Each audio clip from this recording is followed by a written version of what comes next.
What's going on, everyone? So, I had a video that I made yesterday about Ghost of Yotei. But the thing is that I've been dealing with stuff like tooth problems that I had all last week, which I got removed, my wisdom tooth 3 days ago, almost four. Haven't been able to talk too much. Had to do a hospital trip to get a shot. Just all sorts of crazy stuff going on. So when I seen the trailer, I was excited because I loved part one. I gave them the benefit of the doubt. But then I heard about the activist stuff, but I didn't look deep into it till yesterday. So a lot of people jumped the gun about me trying to just say the game's just going to be amazing. You should just ignore it. It's not what I meant. What I was saying is that you can switch to Japanese voice acting and ignore her. But as I started to read her tweets and look at her track record, I see why people were annoyed. Because obviously you don't want to give anybody like that any like foot to say, oh, you could just do this little thing, because they always try to take it farther and farther and farther. And where I see this issue at, y'all, first and foremost, because Sucker Punch are good developers and are being punished by this because of Sony PR. I don't like that good developers are being punished because of this. So this is a problem in Western society because that's where it happened. And I need to know if this character is trans or, whatever, because what the hell does that have to do with that timeline? If that's the case, that will piss me off if that's true as well. I don't support any of this activist nonsense. I don't support anything in a far left Democratic Party. And I shouldn't have to explain that, but if you take a look at my coverage on Assassin's Creed Shadows, you will see that I expose all of this nonsense. And now that I know more of her mindset, the gender fluid nonsense, and you're going to see why I'm laughing because I'm going to show you a comment which is absolutely hilarious. Yeah, now that I know all that's going on, I asked Sony this. After making a legendary game, Ghost of Tsushima, selling 13 million copies, which just recently got revealed, there's over 2+ billion women, maybe more in the world. Out of all of them, why choose her? Why do this after knowing what just happened with Concord too? Why are you still making the article that we just saw over here? Let's go ahead and take a look at this.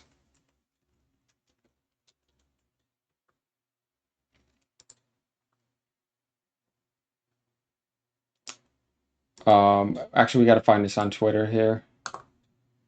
But Sony is hiring more DEI,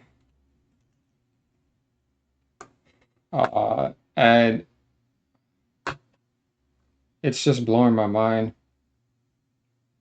Leans into major DEI effort as they ramp up DEI department hiring.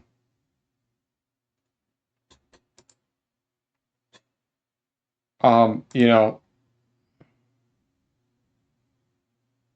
not only that, but there's more to it on this other website, which I'll get into some other time. But after Concord, why are you this slow? This says a lot, guys. There has to be a lot more to this behind the scenes. Like this is like enforcement, like mafia invasion takeover. And we knew this through Assassin's Creed. But yeah, let's look at this comment right here.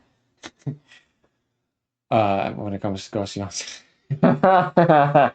I'm sorry, but it's hilarious. And you guys know it is. It's one of the best comments I've seen. Oh man. So these are what people said about her apparently, because I was looking into this. I looked into some of her past tweets and her behavior. I'm like, oh God. I'm thrilled to announce that I definitely won't be buying this game. Hard pass. It's Atsu female or they them. That matters to me because I'm wondering if you're gonna actually affect the game development. Gamers that are unrivaled, stay away from our games. Can't really be gender fluid when there's only two genders. Yeah, we both know that, but we know they all have mental disorders. Ghost of Woke. There are only two genders. So yeah, I love seeing this. LMAFO, you see that? This is not going to end well. You blocked me too. And yeah, a lot of people were asking stuff like that. You're in a cult that didn't exist in mainstream society 10 years ago outside of an autistic teenager's Tumblr page. 32 in Concord. But we're gonna get to Smash JT's video because he did a good job on this. But I kind of wanted to like go into that and just let you guys know that I've now looked into this. And when I do something, I do things professionally. There's a lot more I looked into too. We're gonna react to his along the way. But yeah, on my last video, I saw that a lot of people were just not happy because I did a react to Shoei Kondo, and he was just showing Japanese historical accuracy in it because Sucker Punches did a good job from a game development standpoint. But as far as this activist stuff is concerned, yeah, now that I'm more up to date on it, I wanted to kind of touch on it, and I like this guy because he does a good job with it. And I wanted to see what he had to say, and I'm gonna react along the way. But like, subscribe, y'all. Let me know what y'all think. We're gonna get into this, and this is a long intro, but I feel like it's needed because people need to know where I stand with this stuff. I don't go for this crap, and yeah, ever. I've been gaming since 1994. No. All right, let's go. When I say Ghost of Tsushima is one of my favorite games of all time, I'm not talking my top 100 or even I have the platinum on it. I have 100% on everything. top 50, but easily top 25, if not top 10. Ghost of Tsushima is that great, and if you've never played it before, please take some time to get to it. You likely will not regret it. But that's not the issue right now. The problem I'm seeing is something that has me extremely torn on how I'm supposed to feel right now. What's going on, guys? Welcome to another episode of Smash JT. The actress that was hired to play the main protagonist in the follow-up to Ghost of Tsushima, Ghost of Yotei. Her name is Erika Ishii, an outspoken, queer, genderless, and most important, activist that is pushing an agenda. Oh, you know what?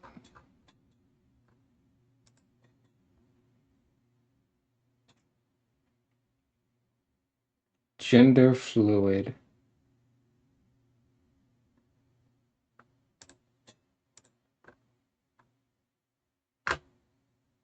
Oh, Los Angeles. Oh boy. Yeah. Lucifer's Playground. Yeah. Across the entire entertainment industry is something that should concern a lot of people. I don't care about what she does in the bedroom behind closed doors or what happens with Me the lights neither. off. None of that really matters. What I focus on is the activism angle, what she's trying to push on other people, and how this could potentially influence the game itself. Because at Like Dragon Age. the end of the day, it is going to come down to, are you able to separate the art from the artist? And secondly, will Sucker Punch be able to put out a high quality game experience while also knowingly hiring someone like this to basically be the face of the game? I have some serious concerns. Hit that subscribe, give me a like, and check out smashjt.com for the full exhaustive article going through everything I could find in some initial research on Erika Ishii, because this person strikes me as someone who is not necessarily all there. Can I say turfs? Can I say turfs? Turfs. And The actress playing the lead in Ghost of Yotei is Erika Ishii, a queer, genderless activist. And like I started this out with, I don't care what you do sexually, but That's my thing. It's like, if the character is not that, why are you choosing somebody to voice act that? That's why I said I was going to Japan when I heard about it. But I didn't look deep into her, but I need to figure out what she is. That's why I tell people there's a lot more we need to jump into. If y'all take a look at my video, y'all will see that I didn't say anything wrong. Because I gave them the benefit of the doubt because they gave me a great historically respectful Japanese game. But this is definitely Sony's fucking Californian Western sellout mindset that is intervening and enforced this on their developers. And it pisses me off now that I know that. when it starts spilling out into the activist roles, looking to change the game industry, I gotta draw the line somewhere. And while I would typically trust Sucker Punch, they have earned our respect and trust to give them the benefit of the doubt. My point This exactly. casting decision feels troubling, to put it nicely, especially in today's landscape, where games seem to be increasingly catering to that non-existent modern audience at the cost of narrative integrity. And I don't want to come off as, oh my god, what a bigot, he's such an horrible person, he's not even giving this person a chance. But it's like, no, this is something that has been proven time and time again. So yes, I think it is legitimately bound on reality to be concerned about what I've seen so far. I'm all for diversity when it's done right, naturally. Like how Ghost of Tsushima thrived on its immersion, particularly when Jin was hardened as a samurai warrior. The idea of replacing that character with a female lead who is expected to take down armor-clad soldiers twice her size feels a little bit far-fetched. And that right there is exactly why I'm concerned about all of this. Before I even get into this actress and the insane things she said on Twitter, I can look past that if the gameplay feels right. But if you're going to put a female lead samurai warrior as the main character and then have her taking down enemies that are twice her size and, you know, the whole girl power, girls can do anything thing, it breaks the immersion. And right there, gamers do not have that. That is one of those, you don't do that. It has to make sense in the world that they've created.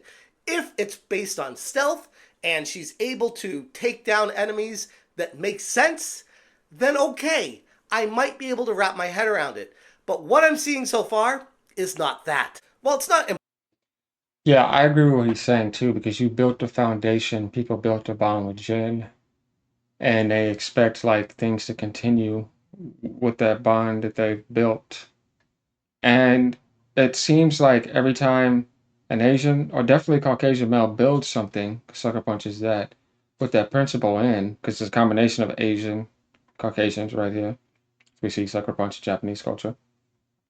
There are some gamers that I was reading, because I was talking to some people about it last night, that some female will try to come in and with feminism, but she is far left, we see that, and try to knock that out the way and get into it, but they didn't build it, and female boss rush and try to do things that are just mentally retarded that are not true just so they can be in front of it, but it's not their principle, it's not their foundation, and it's not their world. And I can understand that mindset. I'm not against that because that's definitely a mentality. Definitely when you don't have the quality and the qualifications to know what it's like to build something like that and have somebody else do that to you.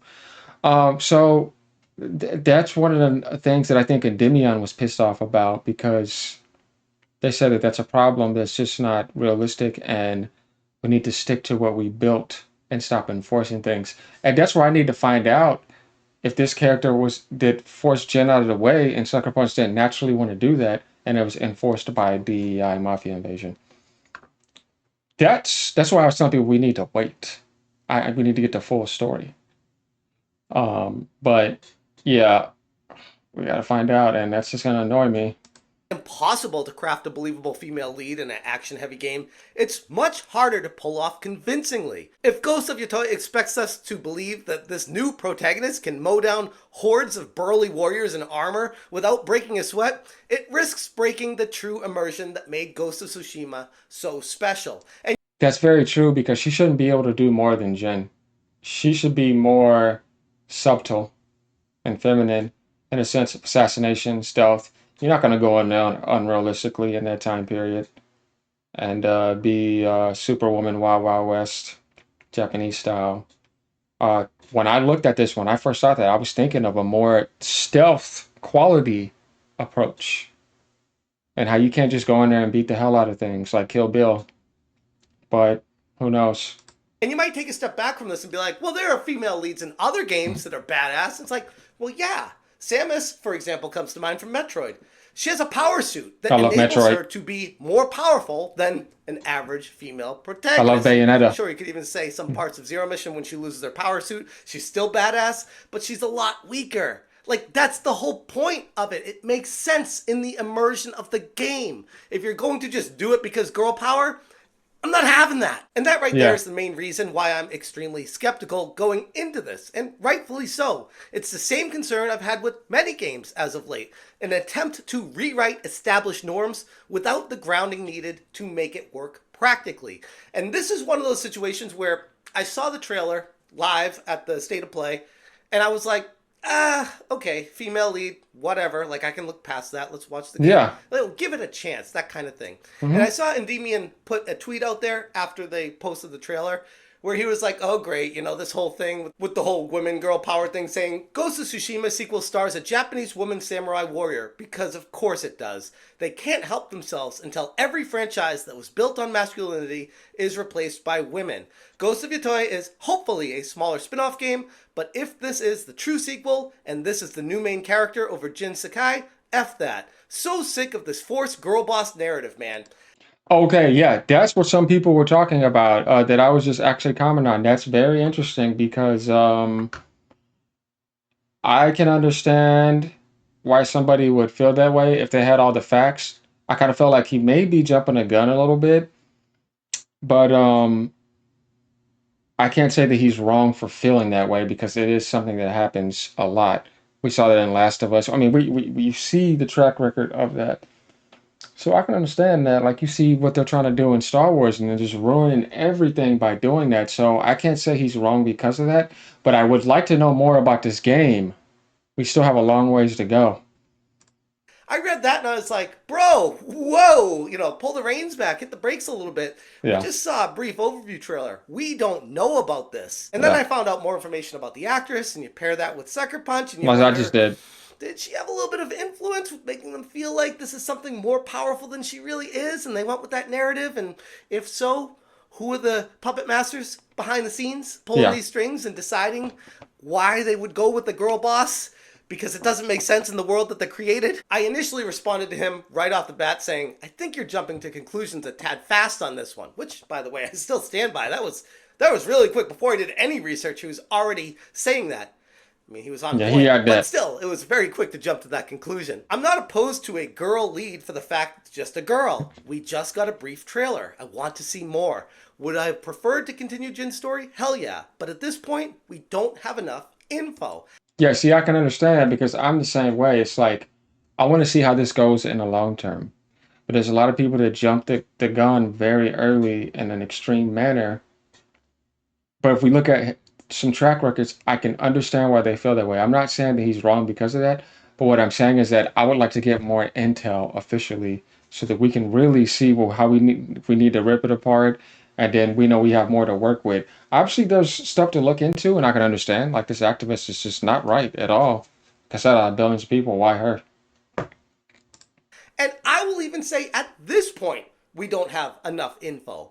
But Yeah. I'm just looking at the surrounding evidence around the situation and saying it's extremely concerning. And I feel like that's very fair to say. What do I mean by when I say she's an activist? Well, let's check out this thread on Twitter. Erica said, I'd really love to see Netflix cast a non-binary or gender-fluid actor as Ed in Cowboy Bebop. It just makes sense. Which, first off, who talks like that? Unless that is the entire mentality and mantra of your mindset where you're just pushing gender fluid, which, by the way, I have to look that up because I don't even know what that means. That's how ingrained this is in this person. They're already shoving something in everyone else's faces. Where That's okay, Smash. You can be humorously entertained by just looking at this. He did. One of the best comments I've ever seen in my life. You know what? Why did I not give this guy a like? Yeah. it's like, what even is this word that you're inventing? Spartan says, how about we prioritize good acting before gender or sexuality? And if they happen to be non-binary, Do we see this? You see what I mean? He's a fucking man. He's masculine. He's badass. And your mentally retarded, brain dead ass wants to turn him into some type of like mediocre weirdness. Why is it that when it's already amazing and done, you want to do this? Go create your own damn anime and do that. This is where I can't stand people like this, and I can understand why people feel the way they feel about this mentally retarded spirit, because that's what it is. I'm not going to say human being, because that type of mindset is some type of possession, some type of like just weirdness in its vibration and frequency. It's not right inside. It's not there. Like, you know. great. Which would be literally the same thing I would say. The best person for the job I like should Cowboy get the Bebop. job no matter who it is. Avoid the DEI injection. Avoid trying to prop up these other people that may not be as qualified as someone that is ready. Erica responds, I wonder why you automatically assume the best actor to portray someone non-binary would be cis. You should consider your biases. It is. Are you not looking in the mirror when you say that? Because you're the one that started the biases. You're not accepting stuff that was already done without even your consent that had anything to do with it. Then you're gonna call them biased and try to double bind them when you're walking around in a confused mindset to begin with, you don't even know what the hell you are. There's a man and a woman. You're confused. These type of people are so confused. They always want to try to confuse you. Don't ever be confused by these people because that's what that is. You're confused. You don't know what you are, but you do. You're just playing. You see, they're lost. Am I a man? Of course I'm a male. You know what I mean?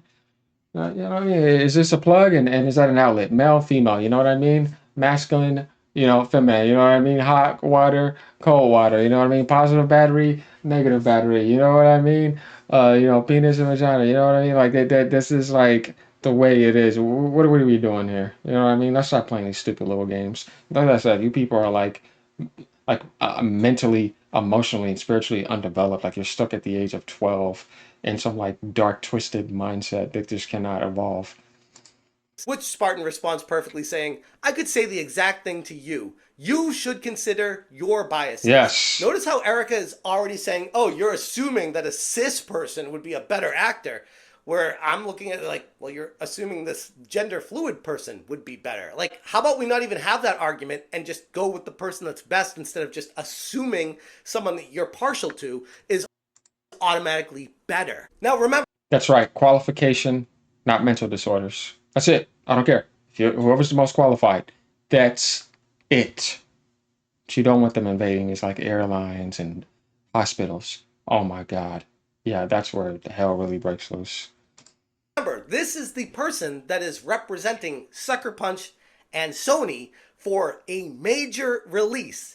And this is a problem that they have on their hands. I'm letting you know right now, by choosing this person, you are dealing with the fallout and consequences, where a few years ago, people would just let it fly. Nowadays, it doesn't work anymore. People call that shit out. Erica said, I'm gender fluid, I scream as I shoulder my way past the massive line for the women's restroom and sprint straight into the men's stalls. Guys and woman. That's it. No he, her, she, him, whatever. All right. If we all went out right now on a trip, we stopped at a place, said male restroom, female restroom. We were having a conversation. Somebody was actually talking. You got comfortable talking with the female you're with, and you accidentally walked in there without realizing you were walking in there.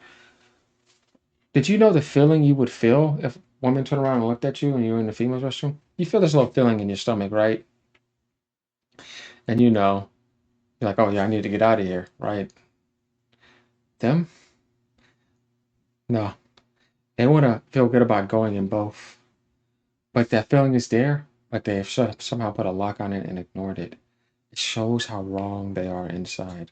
They're trying to have more rights than you have as a normal functioning human being that actually works. They even want to have things created for them if they can't get both of those. See how this is making problems where they don't exist? This is devilry. It's right in front of you. Who taught humans how to perform that type of surgery? Where did it come from? It's like some alien stuff, scientifically speaking, but me, I follow God all the way, no matter what. And I always will. And I know what it is, and I call it out. It's Baphomet. Tell you.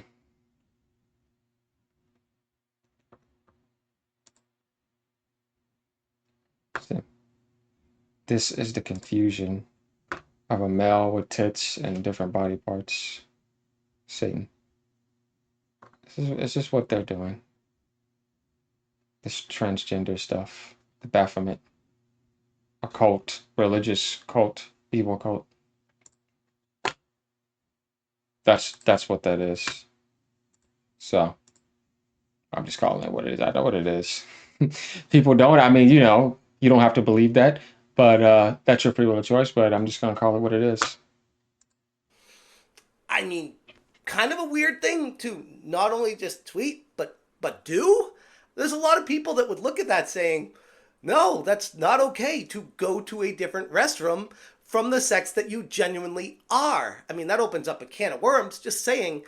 It's not a great look. Or how about when she said, drunk guy got up in my space at the arcade to ask, are you single? While I'm playing a rhythm game.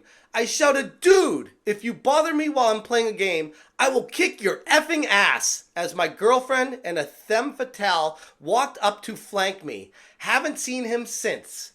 Gotta be honest, this is the type of tweet that I would expect to see out of a Kotaku activist, not someone playing a major role in a major game coming out. Yeah. And that right there is genuinely unfortunate for all gamers. People like Erika Ishii have infiltrated the industry and now are pushing their ideologies on everyone. And this is how it insidiously seeps into everyday life and becomes normalized. And that's something that should raise some eyebrows and concern people. Again, all I'm saying is it should concern you. You should be aware of what's happening right now. And Sucker Punch especially should be extremely concerned about the massive fallout that they have on their hands with someone like this leading the charge. The positive messages you learn from a story are yours alone. That the storyteller is a hateful bigot on the wrong side of history. Can't take that with away this from again. you. Trans and non-binary people are valid. Fight hatred.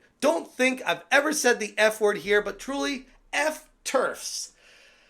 This person has a lot of internal turmoil that is buried deep inside of them. There's a lot of hatred, a lot of anger. And going through these tweets, I can't help but look at this as one of those situations where, ironically, she hates gamers. In fact, she hates gamers so much that she is already proactively blocking a ton of YouTubers that I know that have never even interacted with her, not so much have ever even heard of her, that were initially looking to research her, find out more about her, find out the interesting things about, you know, their hobby that they really love, the main character of one of the beloved games and franchises that everyone talks about.